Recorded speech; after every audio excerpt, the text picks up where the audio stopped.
Hello friends, welcome back to latest சிந்தனைகள் channel. இன்னைக்கு இந்த வீடியோவில் சம் ஃப்ரேசஸ் பார்த்துருப்பீங்க. அந்த ஃப்ரேசஸ் யூஸ் பண்ணி எப்படி சிம்பிள் சென்டென்சஸை ஈஸியாக பேசலாம் அப்படிங்கிறத நம்ம இந்த வீடியோவில் பார்க்க போகிறோம். நம்ம இங்கிலீஷ் கண்டினியூஸாக பேசுகிறதுக்கு இந்த ஃப்ரேசஸ் ரொம்பவே யூஸ்ஃபுல்லாக இருக்கும். நம்ம சிம்பிள் சென்டென்சஸ் பேசிகிட்டே இருக்கும்போது ஒரே நேரத்தில் அப்படின்னு சொல்கிறதுக்கு என்ன சொல்லணும், எனக்கு தெரிஞ்ச வரைக்கும் அப்படின்னு சொல்கிறதுக்கு என்ன சொல்லணும், படிப்படியாக அப்படிங்கிறதுக்கு என்ன சொல்லணும், இந்த ஃப்ரேசஸ் எல்லாமே நம்ம கற்றுக்கிட்டோம் அப்படின்னா நம்ம ஈஸியாக கண்டினியூஸாக சிம்பிள் சென்டென்சஸில் யூஸ் பண்ணி கூட நம்ம சூப்பராக இங்கிலீஷ் பேசலாம். If you are ready, let's get started. இன்றைக்கி நம்ம பார்க்கக்கூடிய ஃபர்ஸ்ட் ஒன் நானே. நானே அப்படிங்கிறதுக்கு மை செல்ஃப். நம்ம பேசும்போது நானே படித்தேன், நானே செஞ்சேன், நானே கண்டுபிடிச்சேன் அப்படின்னு சொல்லுவோம். நானே அப்படிங்கிறதுக்கு தான் நம்ம என்ன வேர்டு யூஸ் பண்ணணும், மை செல்ஃப் அப்படிங்கிற வேர்டு யூஸ் பண்ணணும். அதாவது used to emphasise the speaker, யார் பேசுகிறாங்களோ அவங்க தான் அப்படிங்கிறத அழுத்தமாக சொல்கிறதுக்கு தான் மை செல்ஃப் அப்படிங்கிற வேர்டு யூஸ் பண்ணுறோம். நம்ம இப்போ எக்ஸாம்பிள் சென்டென்சஸ் பார்க்கலாம், உங்களுக்கு ஈஸியாக அண்டர்ஸ்டாண்ட் ஆகும். ஃபர்ஸ்ட் எக்ஸாம்பிள் சென்டென்ஸ், நானே வாங்கினேன். நானே அப்படிங்கிறதுக்கு என்ன பார்த்தோம், மை செல்ஃப். நானே வாங்கினேன் அப்படின்னு சொல்கிறதுக்கு ஐ பாட் மை செல்ஃப். நான் வாங்கினேன் அப்படின்னா ஐ பாட். நானே வாங்கினேன், அதாவது ஸ்பீக்கர் யார் பேசுகிறாங்களோ அவங்களையே அவங்க அழுத்தம் கொடுத்து சொல்கிறாங்க. அப்போ நானே வாங்கினேன் அப்படின்னு சொல்லும்போது ஐ பாட் மை செல்ஃப். நெக்ஸ்ட் ஒன், நானே சமைத்தேன். எப்படி சொல்லணும், நானே சமைத்தேன். நானே அப்படிங்கிறதுக்கு நம்ம என்ன வேர்டு யூஸ் பண்ணணும், my self. I cooked my self. ஈஸியாக இருக்குதா, நான் சமைத்தேன் அப்படின்னு சொல்கிறதா இருந்தால் ஐ குக்ட். நானே சமைத்தேன் அப்படின்னு சொல்கிறதுக்கு ஐ குக்ட் மை செல்ஃப். இப்போ நம்ம தேர்ட் ஒன் பார்க்கலாம், நானே செய்தேன். நானே அப்படிங்கிறதுக்கு நம்ம என்ன வேர்டு பார்த்தோம், மை செல்ஃப். நானே செய்தேன் அப்படின்னு சொல்கிறதுக்கு ஐ டிட் மை செல்ஃப். நான் செய்தேன் அப்படின்னா ஐ டிட் மட்டும் வரும்.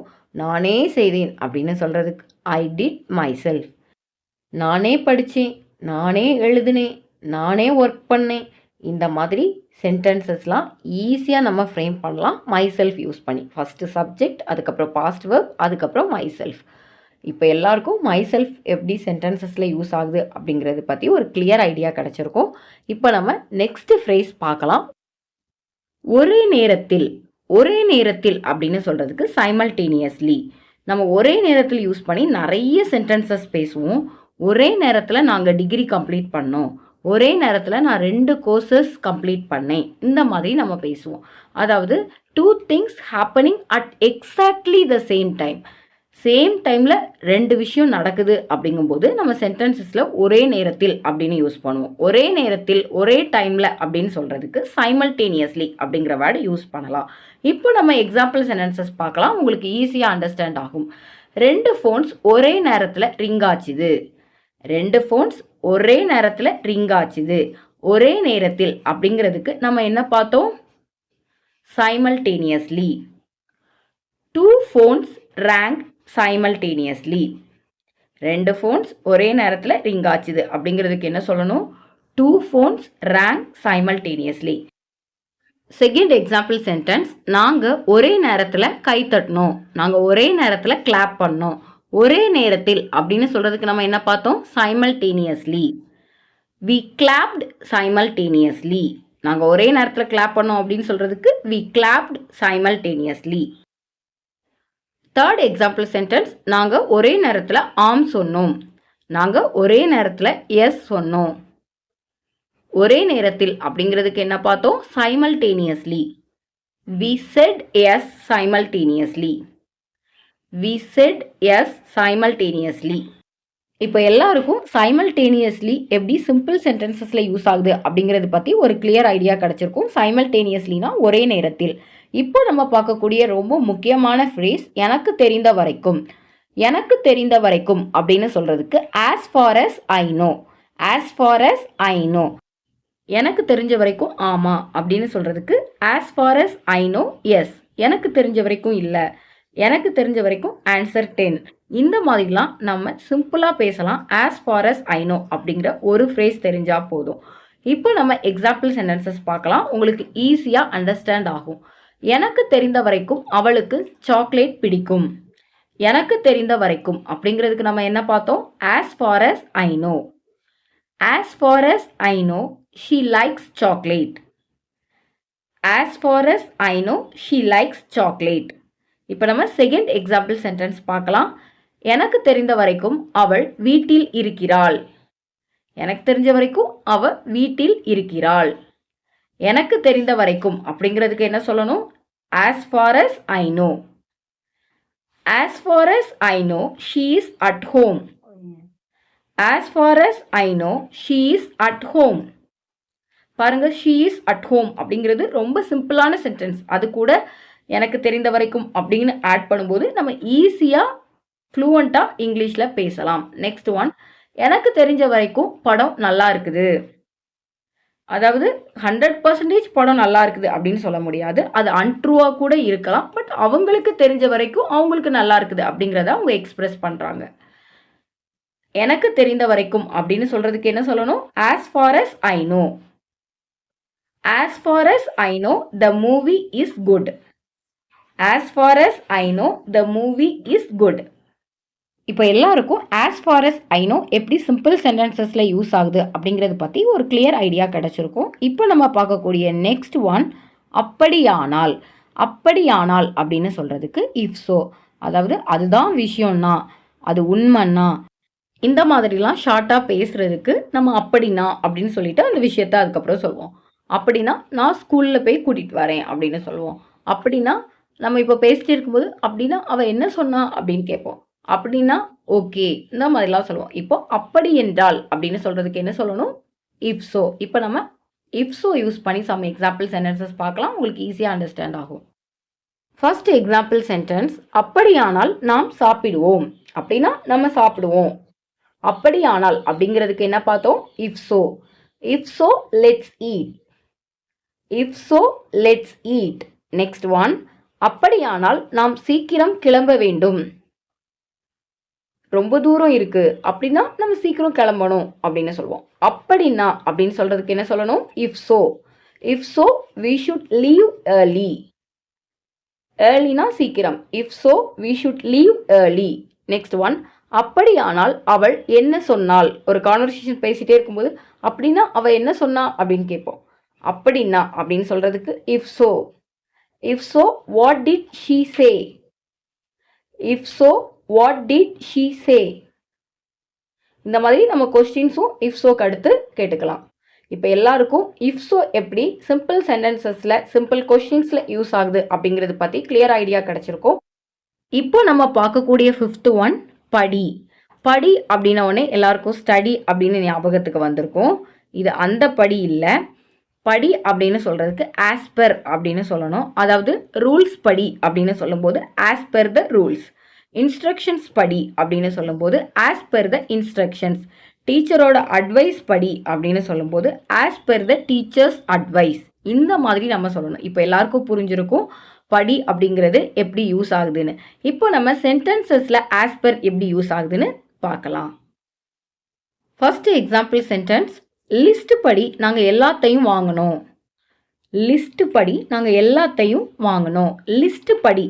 படி அப்படிங்கிறதுக்கு என்ன சொல்லணும்? As per. லிஸ்ட் படி அப்படிங்கும்போது as per the list. As per the list we put everything. As per the list we put everything. Next one, rules படி தொலைபேசிகள் அனுமதிக்கப்படவில்லை. படி அப்படிங்கிறதுக்கு என்ன பார்த்தோம்? As per. ரூல்ஸ் படி அப்படின்னு சொல்றதுக்கு as per the rules. As per the rules phones are not allowed. As per the rules phones are not allowed. Next one, உங்க வேண்டுகோளின் படி நான் மெயில் அனுப்பினேன். படி அப்படிங்கிறதுக்கு என்ன பார்த்தோம்? As per.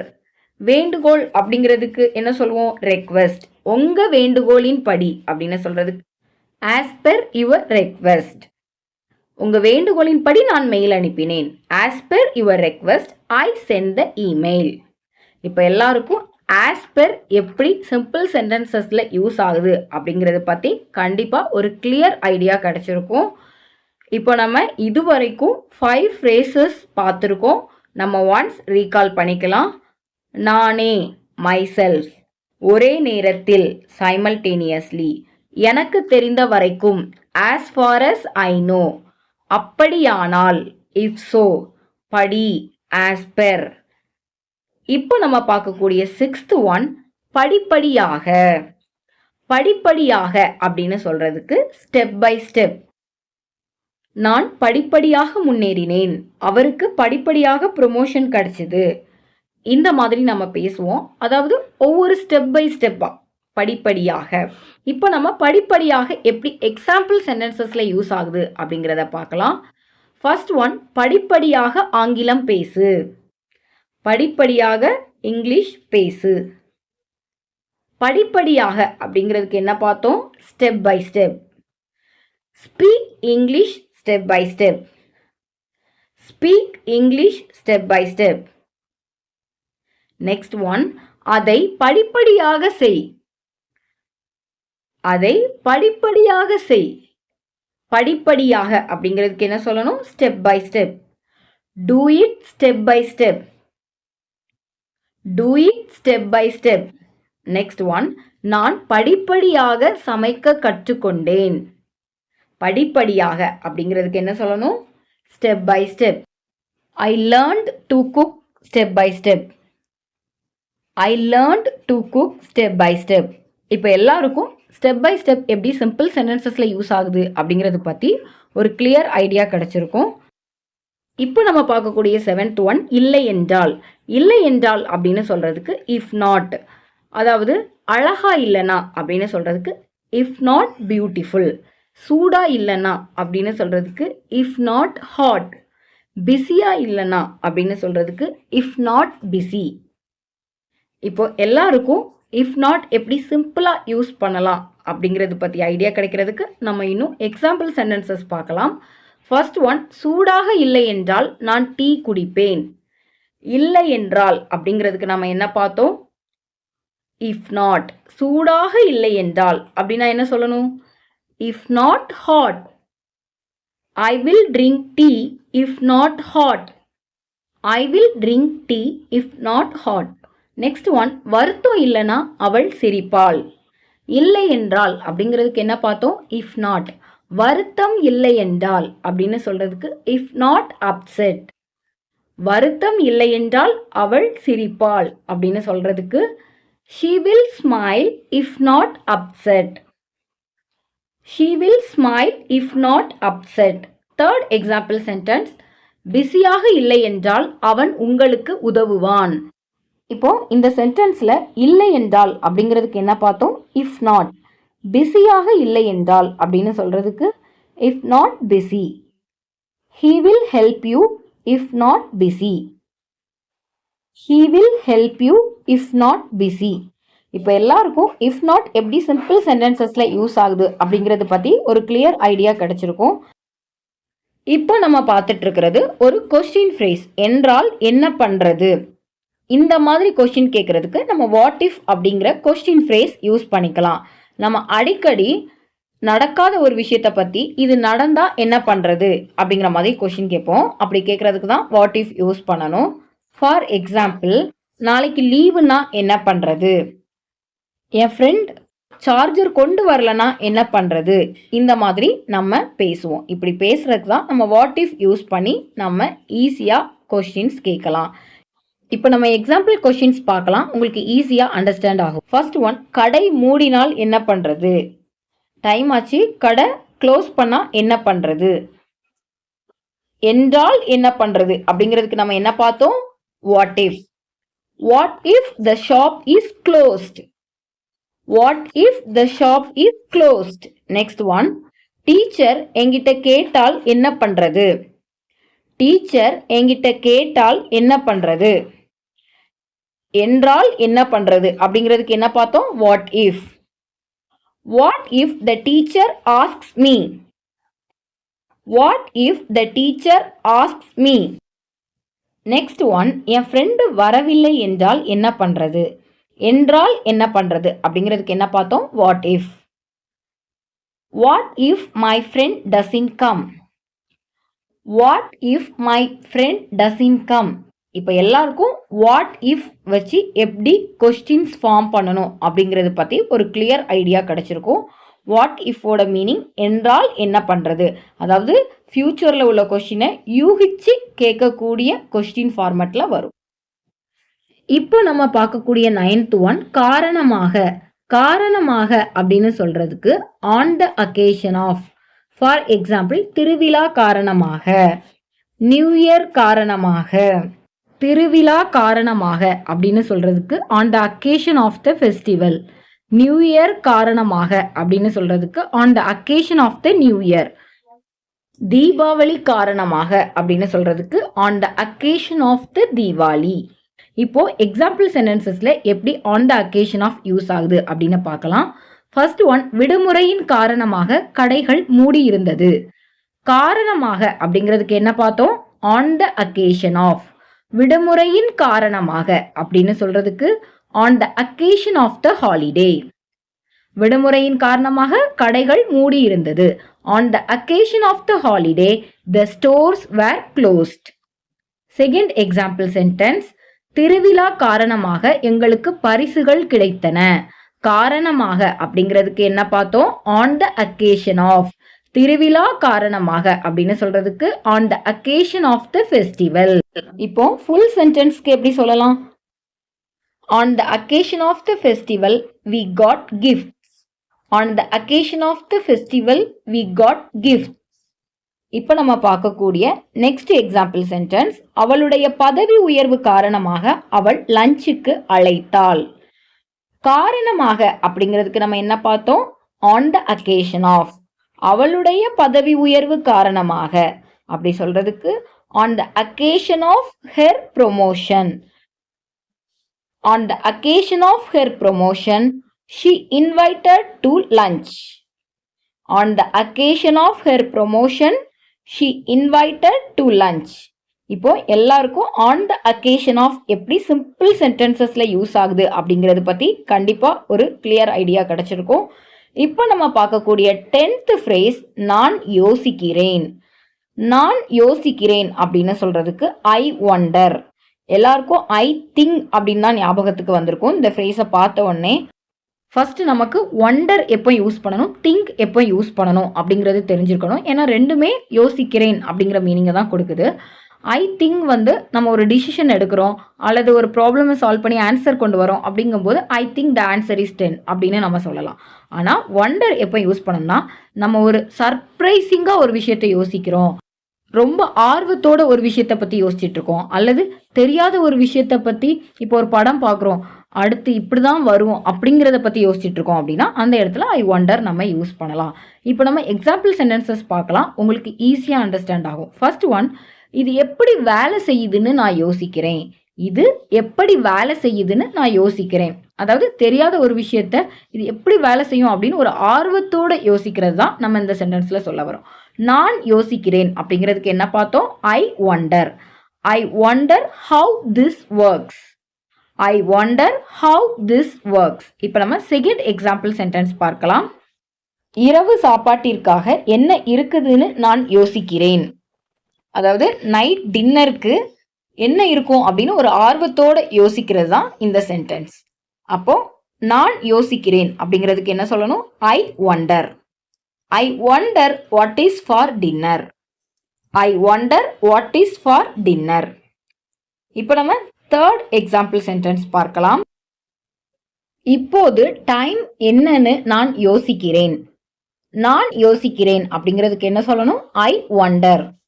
இப்போ டைம் என்னங்கிறது ஒரு சிம்பிளான சென்டென்ஸ் தானே அப்படின்னு யோசிக்கலாம். இப்போ ஒரு சர்ப்ரைஸ் அரேஞ்ச் பண்ணி வச்சுட்டு இப்போ டைம் என்னன்னு நான் யோசிக்கிறேன் அப்படின்னு சொல்லும்போது அது ஒரு கியூரியாசிட்டி உள்ள ஒரு சென்டென்ஸாக தான் இருக்கும்.